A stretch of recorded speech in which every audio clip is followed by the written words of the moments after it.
大家好，今日係2025年嘅3月4日啊，即係今日講下關稅戰啦。大家知道啦，特朗普咧就宣布向唔同嘅國家就係開展咗關稅戰。呢個關稅戰咧導致到今日咧美股應聲下跌啊。咁啊巴老爺咧，其實早幾日咧就已經出嚟咧係預言咗咧，呢個係會對美國經濟有極大嘅傷害噶啦。呢個關稅戰咧，佢由2016年已經講過噶，咁啊今個星期咧再重申一次，就第一會導致到通脹啦。第二就係會影響到美國嘅企業同埋美國嘅影響力啊競爭力。第三咧就係咧會導致到呢個嘅戰爭嘅行為喎呢個關稅咧係如同戰爭嘅行為。咁啊嗱呢個巴老爺咧佢講呢番説話會唔會咧引嚟特朗普激烈嘅支持者講話你已經 outdate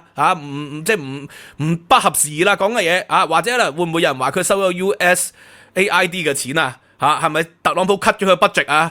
會唔會有人話佢左膠讀書讀壞腦咁嘅情況喎？呢個巴老爺咧長期都位居10大富豪噶啦，全球10大富豪，咁係咪左派咧？當然唔係啦，因為我哋知道咧係左派先主張打關稅戰嘅，右派係唔應該咧主張打關稅戰嘅。呢個係一個經濟學嘅基本概念，但係特朗普咧就係用常識去挑戰專家嘛。咁啦嗱，關稅概念係點嚟咧？關稅概念咧喺 Adam Smith 就提出咗呢個經濟學理論之前咧，世界各國咧都有關稅嘅，尤其是歐洲各國咧個關稅戰啊打得好厲害。嗰個時代叫重商主義時代，重商主義咧係 winner take all 嘅，就係咧我哋係英國，我哋係法國，我哋係奧地利，我哋咧就以自己本國嘅利益為先，就壓到人哋嘅利益咁啊呢個就係以本國優先，咁呢個就叫重商主義。但係重商主義嘅理論咧就並冇為世界各國帶嚟經濟嘅繁榮，反而咧頭先講過啦，國內通脹嘅問題嚴重啦。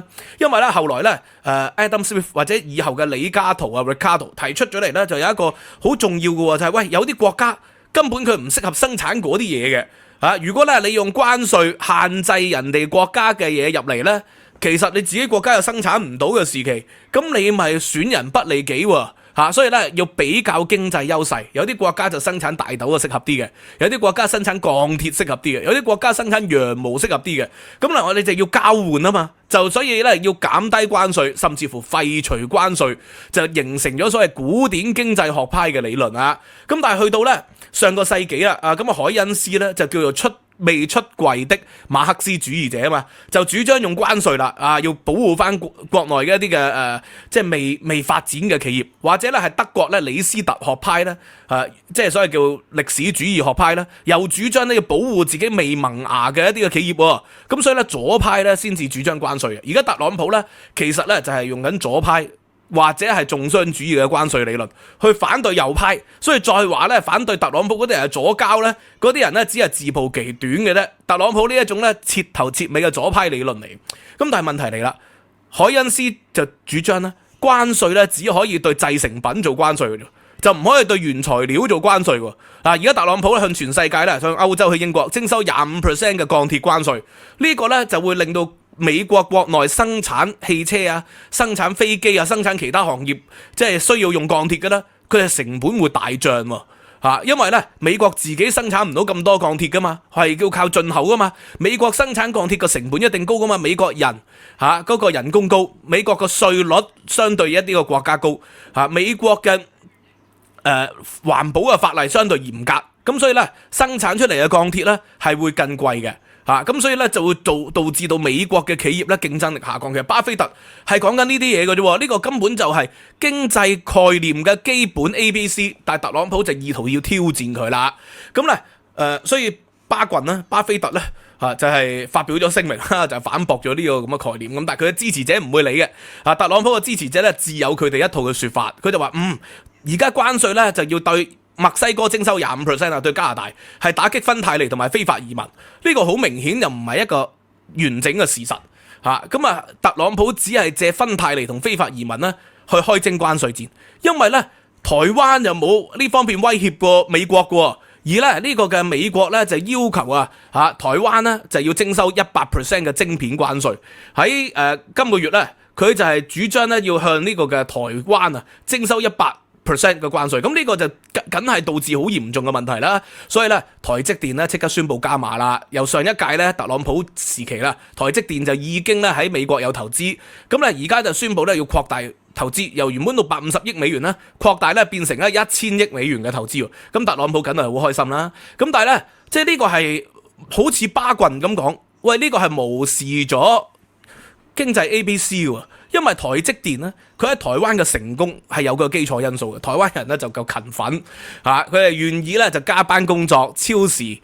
加班工作，翻到屋企咧都願意聽老闆嘅電話，不斷咧徹日以繼夜、夜以繼日咁做研究。咁台積電先可以做到呢個咁舉世嘅成就出嚟啊嘛。結果喺幾年前喺美國開展咗台積電嘅工廠，效率係大不如喺台灣。咁所以咧，特朗普佢要求台積電搬去美國加大投資喺美國，只會令到台積電嘅生產效率降低。如果台積電生產效率降低嘅話咧，同中國嘅距離咪冇辦法拋離咯，只會越嚟越拉近嘅。呢個係必然削弱到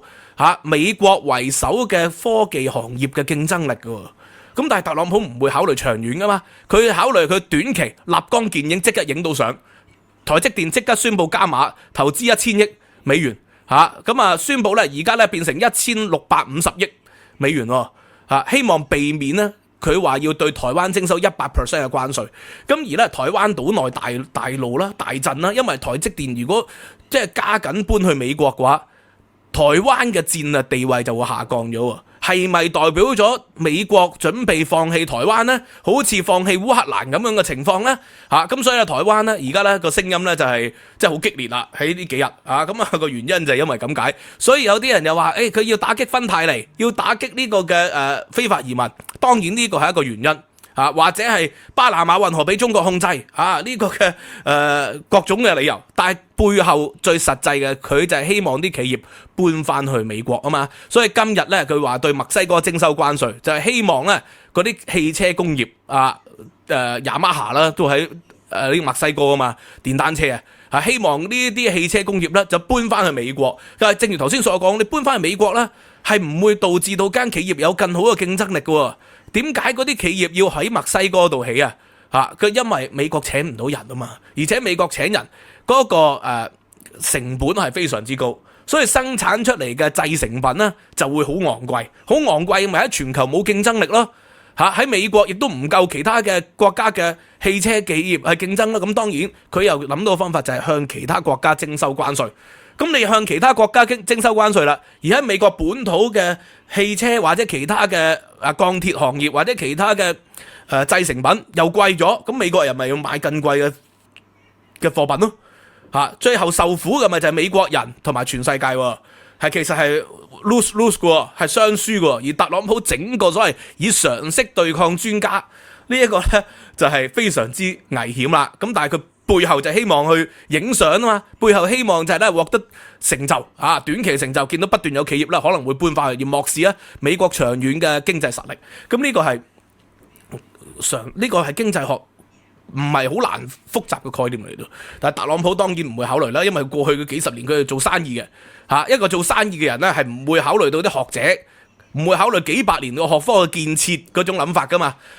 所以佢哋嘅支持者自有佢哋嘅解釋啦。咁咧呢度涉及到第二個問題啦。喂，佢準備放棄台灣呢種咁嘅説法咧，喺台灣甚囂塵上有一啲華人嘅特朗普支持者，點解要支持特朗普咧？佢明明唔係美國人嚟嘅。如果你係美國人咧，支持特朗普或者投特朗普票，我覺得可以理解喎。特朗普大幅削減嘅聯邦政府開支，包括 cut 教育嘅開支啦，大幅 cut 咗學術界嘅研究資助啦，將呢個嘅聯邦政府嘅人員大幅削減啦，啲核專家炒咗佢啦，衛生防疫嘅專家炒咗，咁咧你就可以咧停止咗對烏克蘭嘅援助，然後咧對外咧亦都減少軍費駐兵。咁就係減稅啊嘛，所以如果你係美國國民咧去投票支持特朗普咁可以短期換嚟幾年嘅稅務嘅減免，咁呢個可以理解嘅。但係海外嘅唔係美國公民，冇美國人嘅投票權嘅，都支持特朗普咧，激烈支持特朗普咧，呢個佢哋嗰個思維有背後啦。有部分就係因為保守價值啦，認為佢係基督徒，認為佢哋捍衛傳統家庭觀念，呢個我都理解。但係特朗普係咪真係基督徒呢？佢一生人背後所做嘅嘢同基督教嘅教義有幾多契合呢？呢個大家應該要細心自己諗一諗啦。咁但係咧好多華人支持嘅原因就因為覺得佢會強硬對付中國啊嘛，係咪？就係可以抽身咗啦，唔好搞烏克蘭啦，咁啊可以全力對付中國咯。有一啲人係咁諗嘅，咁啊但係呢一種咁嘅諗法咧，就喺聯合國上邊咧你就見到啦，係完全咧令人哋好詫異嘅。個原因係點解咧？我上次講到布達佩斯備忘錄，咁有啲人就話有其他嘅 KOL 講咗啦，布達佩斯備忘錄並冇義務去保護烏克蘭噶。喂，佢係睇咗原文啦，我都同大家導讀咗原文喎，我係好清楚解釋美國而家點樣違反當年嘅布達佩斯備忘錄。咁但係有啲人有其他嘅解釋，咁呢個人見智啦。我而家同大家講翻個原文出嚟先，個原文就好簡單嘅啫。嗱，呢度呢就係聯合國登記咗嘅52241編號嘅一個備忘錄，呢個備忘錄裏邊咧就可以咧下載到佢嘅證書同埋佢嘅原文。咁佢嘅原文咧其實就唔係好複雜嘅，因為呢個只係一個備忘錄，唔係一個咧國際公認嘅一個好嚴厲嘅條約。所以啦，當年要求烏克蘭放棄核武，而烏克蘭當時咧冇咁嘅能力要求各國咧提供軍事嘅保護啊。譬如話唔係好似南韓咁駐軍。冇呢個嘅美國駐軍嘅，冇聯合國嘅駐軍嘅，咁亦都冇呢個嘅加入北約，冇其他安全嘅保障，所以就導致到日後烏克蘭屢次被侵略。咁但係咧問題條文裏邊咧係有一啲清楚寫明咗，美國或者係英國或者世界各國需要咧係負嘅責任嚟。嗱，譬如話啦，我哋翻睇原文你就見到啦，原文裏邊咧。有幾條咧係清楚見到嘅，譬如話第一條就係咧英國啊、美國啊、俄國啊，都要咧尊重咧烏克蘭嘅獨立同埋佢領土嘅完整。呢個尊重係好重要嘅尊重有啲人就解釋話，只要唔軍事入侵就係尊重啦。呢個當然唔係咁理解啦起碼咧歐盟嘅外交部部長、烏克蘭嘅外交部部長唔係咁理解呢個尊重咧，你就係唔可以承認到有人係改變咗佢嘅領土啊嘛咁所以咧克里米亞喺2014年被吞併咗。世界各國都唔承認咧，克里米亞係屬於俄羅斯嘅領土啊！呢個就係因為基於布達佩斯備忘錄嘅原因。而家嘅特朗普就係要求咧俄國同埋烏克蘭停戰，停戰係就地停火，就地停火即係咧佢已吞併嘅領土咧就歸入俄羅斯啦。咁所以呢一個點會唔係唔尊重布達佩斯備忘錄呢？咁當然你覺得呢個可能牽強，咁可能牽強呢第三條啦。第三條咧就係咧美國啊、英國啊、俄羅斯聯邦咧就係如果面對住有人咧係經濟入侵或者咧係呢個嘅經濟威逼或者軍事威逼，就要咧將嗰個爭議咧交上去咧聯合國安全理事會。咁好啦，第三、第四條都有清楚講到嘅，唔可以經濟脅迫嘅咁而家美國停止經濟援助烏克蘭，屬唔屬於經濟脅迫咧？佢停止援助烏克蘭去對抗俄羅斯，屬唔屬於經濟脅迫咧？呢個亦都可以有見仁見智。但係第四條就講明嘅，要交去聯合國嘅安全理事會裏邊咧，去支持烏克蘭嘅，援助烏克蘭嘅。呢個第四條、第五條有好清楚嘅解釋嘅呢度嘅。咁但係而家美國喺聯合國上面做咗啲乜嘢咧？喺上個星期咧有3條聯合國嘅決議案。咁有2條咧，美國咧分別係投咗棄權票同埋反對票，就係反對制裁俄羅斯，同埋反對咧呢個嘅對於俄烏戰爭呢個有一個嚴厲嘅一個譴責反對咧呢個嘅關於烏克蘭公認嘅邊界、水域、主權、獨立領土完整嘅承諾美國咧係投咗棄權票嘅。咁而美國咧反而咧喺安理會常任理事會裏邊咧係提出咗咧旨在結束俄烏衝突嘅決議案，而係獲得俄羅斯同埋呢個嘅中國咧係同意嘅，一致同意咁所以咧美國咧係首度咧同俄羅斯咧同埋呢個嘅中國咧喺安理會裏邊首度有關俄烏戰爭上面係達成一致嘅共識嘅，因為以往一係咧就烏克蘭就提出，其他國家提出支持烏克蘭，俄羅斯否決，中國棄權啦，美國支持。而家係第一次關於俄烏戰爭咧，3個國家係達成一致嘅共識嘅，因為美國咧就係違反咗佢喺布達佩斯備忘錄裏邊講過啊嘛，要喺安理會裏邊提交，然後咧就要支持去即係捍衛烏克蘭嘅領土完整主權嘅。而家佢就冇咁做咁所以呢個呢，有啲人就話喂，你唔睇清楚個原文啊，我就認為佢哋受到嗰啲支持特朗普嘅 KOL 咧係受到佢哋誤導嘅，而事實上就並不是如此。起碼烏克蘭啊同埋歐盟啊，佢哋嘅理解唔係咁樣啦，呢個應該清楚啦。咁反而你見到咯係尊重咧烏克蘭啦領土完整啊，美國啊係歷史性咁咧係投咗棄權票嘅，United States 係紅色嘅投咗棄權票嘅，而譴責呢個嘅俄羅斯咧，美國係投咗呢個嘅反對票嘅。咁所以呢點咧，見到佢如何違反咗布達佩斯嘅歷史承諾。咁當然啦，布達佩斯一個歷史承諾嚟嘅，呢個歷史承諾又唔係真係好嚴厲嘅。咁所以烏克蘭喺今天咧簽個礦藏協議嘅提出嘅時候，佢先至希望咧要有安全保證啊嘛。30年前就冇安全保證，所以導致到屢次被侵略。而家佢要求有安全保證。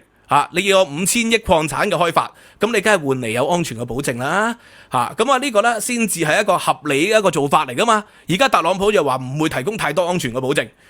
然後呢就要求呢佢要簽唔簽嘅時候呢就話要經濟援助呢佢就暫緩啦，軍事援助、經濟援助一切都暫緩啦。咁呢個仲唔係一個背信棄義嘅行為？你如何理解呢？係咪啊？咁所以有一啲嘅支持者，特朗普支持者係完全盲目地支持，而唔講個事實同道理啊嘛，呢個先至令人哋氣結氣憤嘅。即係最搞笑就係佢哋嗰個邏輯啦，就係你咁支持，你唔上戰場度打仗，咪呢啲同小粉紅講啲嘢一樣喎。小粉紅講咗3年啦，你咁支持烏克蘭，你唔上戰場打仗，你係咪想場仗繼續打落去啊？係咪想世界大戰啊？喂，小粉紅，中國、俄國嗰啲論述嚟喎，3年嚟一直係咁講，認為反抗者係製造人命嘅傷亡，唔係譴責侵略者。而家美國正係做緊呢樣嘢，佢冇譴責到侵略者，佢否決咗譴責侵略者，尊重烏克蘭嘅主權，佢投咗棄權票。你見到美國而家係做緊啲咩嘛？咁所以佢哋要簽個礦藏協議，我都認為都應該要簽嘅，因為如果你唔簽個礦藏協議呢，就不如直接投降俾俄羅斯，或者將礦藏協議簽俾呢個中國，梗係如果你要簽礦藏協議同歐盟也好，同美國也好呢，就應該換嚟安全嘅保證。安全嘅保證3點嘅啫嘛，3者揀1嘅啫嘛。一係就承諾加入北約，咁但係俄國一定唔肯啦，一係呢就駐軍。駐軍咧，俄國冇權，即係亦都冇辦法否定嘅喎，係嘛？你駐軍，你只有駐咗部分嘅軍隊，唔需要好多人數，數千人，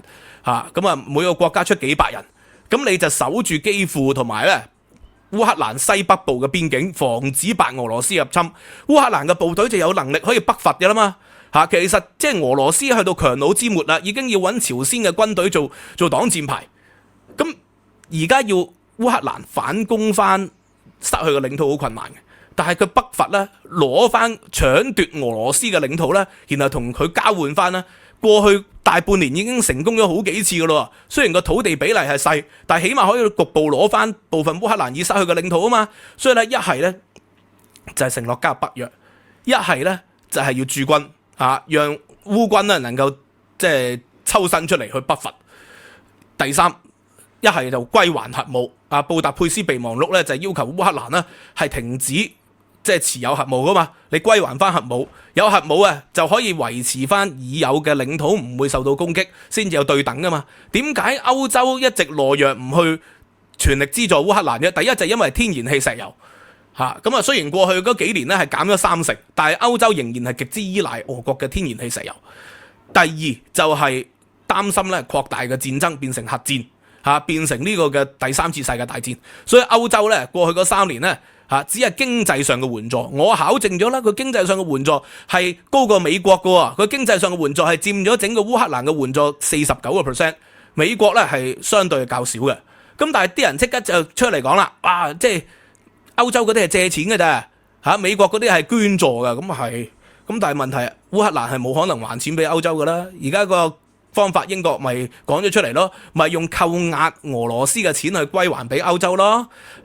所以其實唔使烏克蘭去找條數嘅喎，咁但係啲人又漠視過去嗰3年拜登政府咧就捐助烏克蘭，